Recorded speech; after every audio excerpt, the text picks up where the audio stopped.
Hi, Richard. We're back in your office for another conversation from the college. In the last video, we looked at living through the war here in Jerusalem. The theme for this conversation is what does the short-term future look like for the college?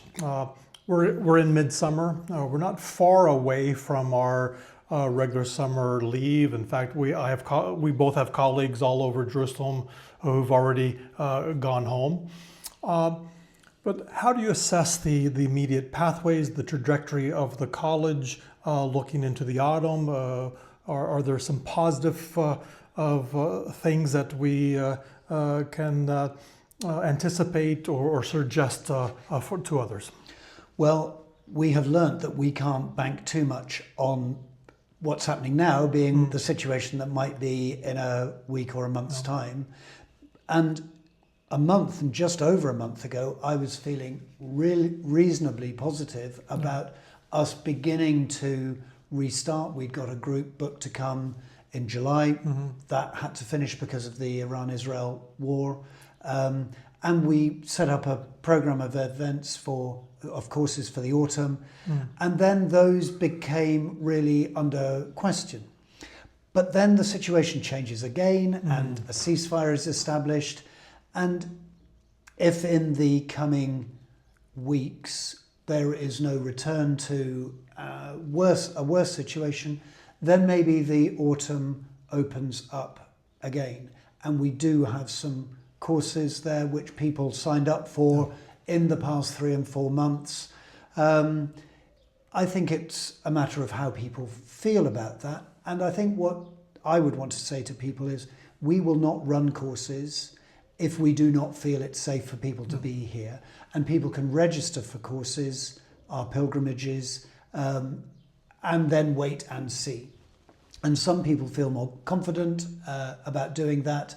Others will need much more time to pass to be reassured.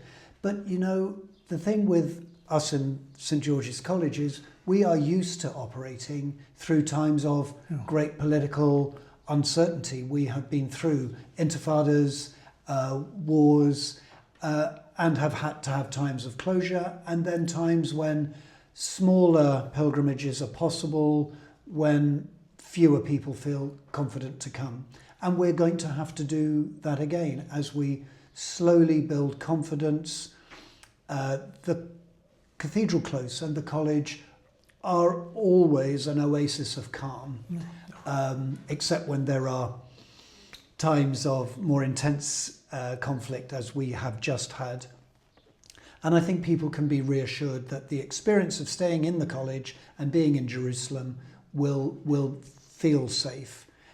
But we want people to be able to visit into the West Bank and other parts of the land to have a full experience that will be enlivening and spiritually uplifting, even if the general context still is distressing. And we always reflect and focus on that as well.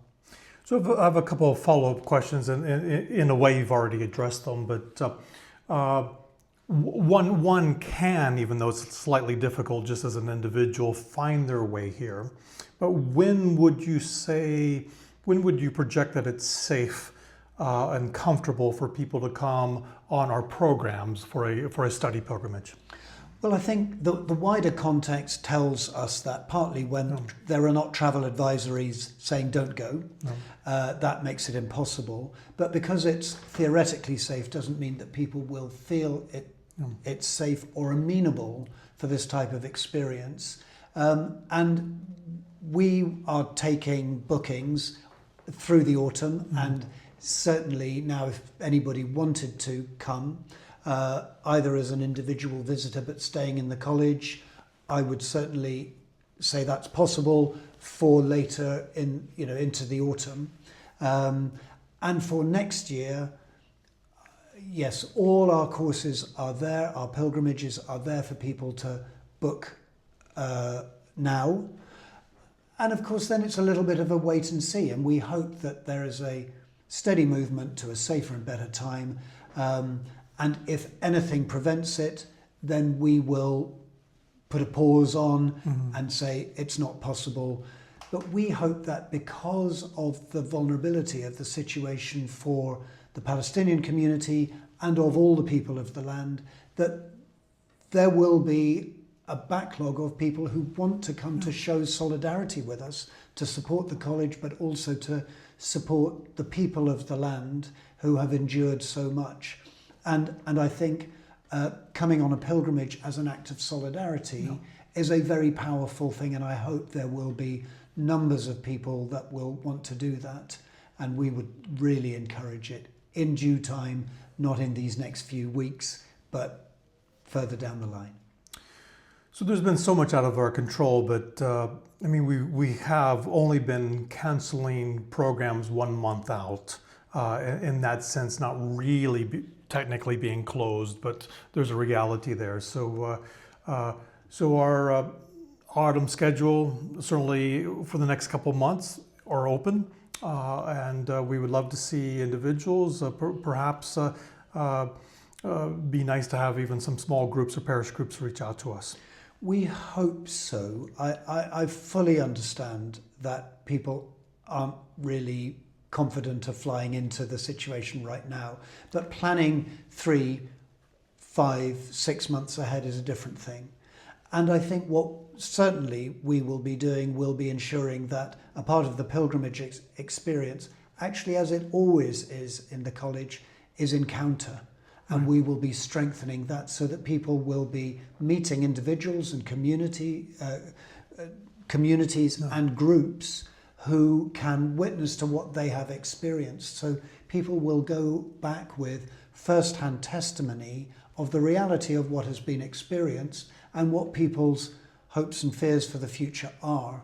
So it will put much more colour into the experience of people who love this land and the people of the land, and will hear directly from people about what they have experienced. And I think that's a profound experience of pilgrimage too. Yeah. So all of our courses, you could either are kind of footsteps of Jesus, really framed within a contemporary context of living voices, or we might say, especially moving forward, we're going to do a lot of solidarity, focusing on living the living stones, in which it's framed also through the biblical formation of the land and the holy sites. But in any case, integrating those two pieces, which have always done, but I think moving forward we'll have a reason to even do that in a renewed, concentrated way. Would you be willing, though, if we think about the fall, we have one course that we might want to highlight, and that would be the Women of the Bible. Yes, that's one that has attracted some interest before the recent upsurge of violence. Canon Dr. Paula Gooder is leading it with you.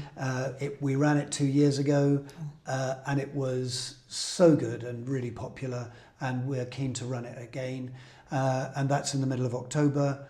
And we hope that some may decide, if the situation continues to stabilise, to sign up for that. And it would be a great way for us to restart our pilgrimage groups with that special experience of walking through the stories of the women of the Bible. Of course, it's obviously open to men and women, but highlighting the feminine experiences, the female experiences through Scripture, and how the land and the sites speak to that. We really do commend and feel excited that may be possible this year. It was very, very encouraging to listen to you talk about some of the positive pathways that we can see moving into the autumn. And I know we're both eager to welcome more people.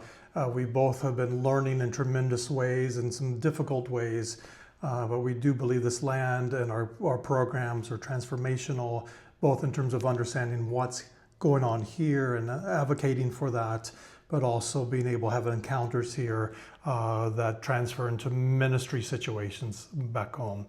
Look forward to more conversations with you here as we have conversations from the college. Thank you.